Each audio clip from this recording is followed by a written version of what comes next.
Hi Year 10 and welcome to GCSE Art. Now this is not the start that we expected you to have, but what's important is that we make the most of this time. Your GCSEs have now begun, so it's our job to get you on track and get you started with your first art project. So we will have been to your house by now and provided you with a pack, and Miss Mitchell's going to talk you through how you're going to go about working with that pack. Okay, so inside your pack, you'll know you've got lots of different pieces of paper. Inside your booklet, you've got more pieces of paper, and then you've got this. So this is going to give you all the information that you need. When you go through it, you can see that there are little QR codes on the top of each of the pages. You need to scan those QR codes to get up a tutorial video that we have made that talks you through each of these tasks. You can get QR code scanners really easily on your phone. You just need to go to your app store and download them. When you're working inside your sketchbook, please make sure that you're working on just one side of your page. So for example, if I work on this page, I won't work on here. When we get back to school, we'll take this book apart and we'll mount it into the A3 sketchbooks you use when you're doing GCSE art. So please take care of that and keep watching those videos, and it will explain all those tasks in more detail. So if you have any problems with any of the work, send us an email on one of the addresses on screen now. Do make sure you work hard on this. It is really important. This is the first part of the GCSE, and the work that you do here will count towards your final grade. So really work hard at it. Make sure you keep the work safe, and you're going to be bringing that back into school when you come back, hopefully in September.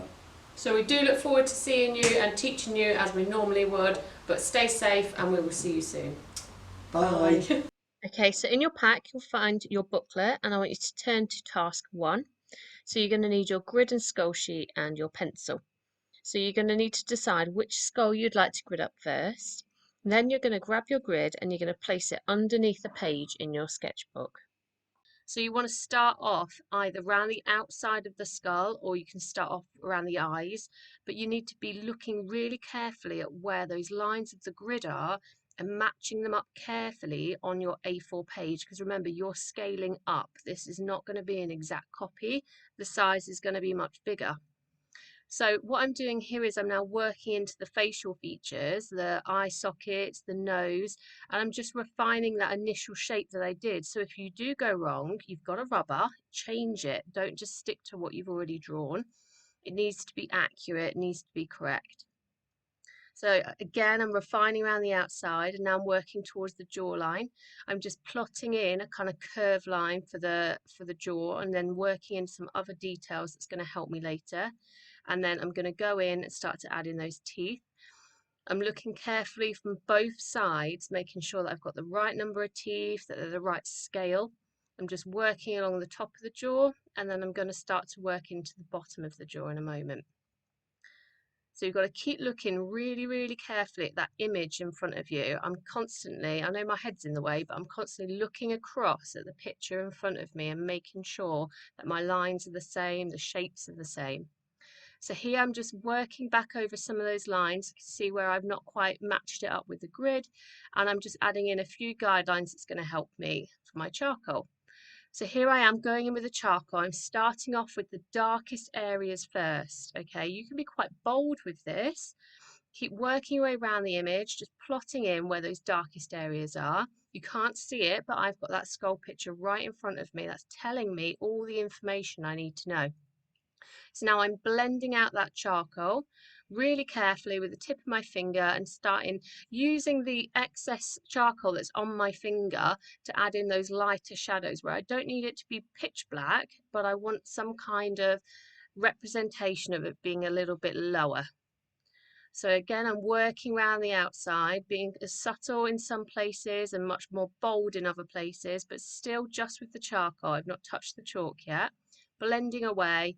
Don't press too hard with the edge of your charcoal, because sometimes it can come across a little bit sharp and you can't blend it so easily. So you might want to rough it up on a bit of paper before you start on your skull. So I'm working around the teeth, again using that excess on my fingertip just to help me with those more subtle shades. And now I'm going in with that chalk. So I'm not looking for a grey skull and just chucking chalk everywhere. I'm looking at my picture, looking at where the highlights are, and adding in little bits of chalk and blending them in with the charcoal. Where I want it to be really kind of bright and it kind of accent where the highlights are, I'm not smudging it at all. I'm just applying it on, blowing away the excess, and that's the final outcome.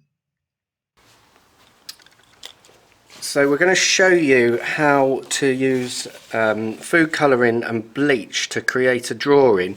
Now if you've got paintbrushes at home, use paintbrushes. They will be better, but this is a little tip if you haven't got a paintbrush handy of how you can make a replacement. So all we've got here is a bit of kitchen roll, which we're going to fold into triangles, fold it up as tightly as possible.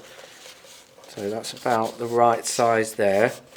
At the end of it, we want to leave around a finger's width, maybe just slightly less, but you're going to fit your pencil in like that. And then you want a little bit of sellotape. And you're going to go around as tightly as you can, leaving that little bit spare at the end. That's like your nib. So that's going to absorb the food colouring or the bleach. And then you very delicately and carefully tape around it, like so. Now that one's quite good in the sense that that will absorb the inks or bleach. But if you just want something to spread, then another method is to use cling film. So just tear off a little bit of cling film. You don't need loads. So just like that. Wrap it around the end of the pencil. Is that even under the camera? Maybe we should do that one again. I think do this.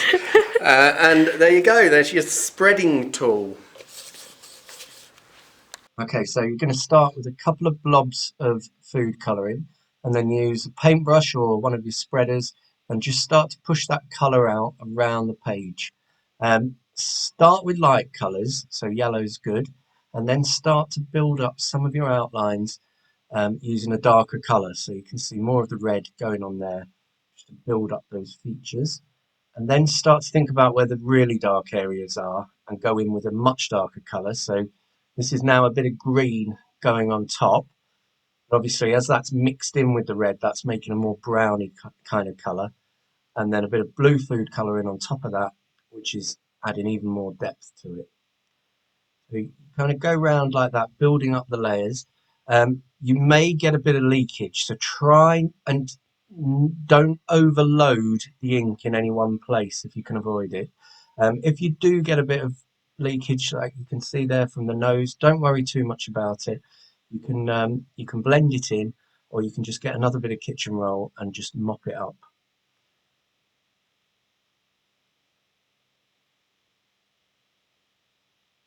Okay, and then this is where the magic happens. So we take a bit of normal bleach, and then what you're going to do is look out for where the highlight should be on the skull. And what the bleach does is it strips the food colouring of its colour. So you see a bright white coming out in the places where the bleach is added.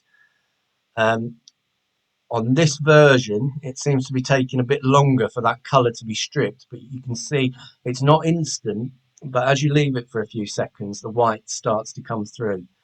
So you just keep building that up and come up with your final outcome.